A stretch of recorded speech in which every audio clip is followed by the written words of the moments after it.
So ayun guys, kumuha tayo ng manok. Nandito tayo sa pinagkakatiwalaan nating brand. Yan. Ang ating mga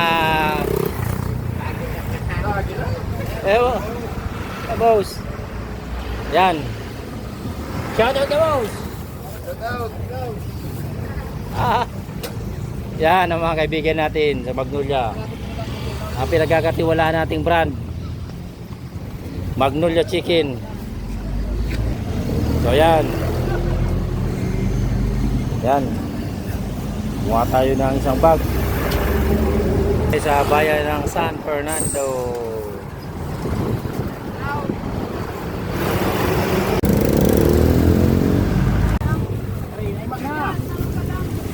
Yan.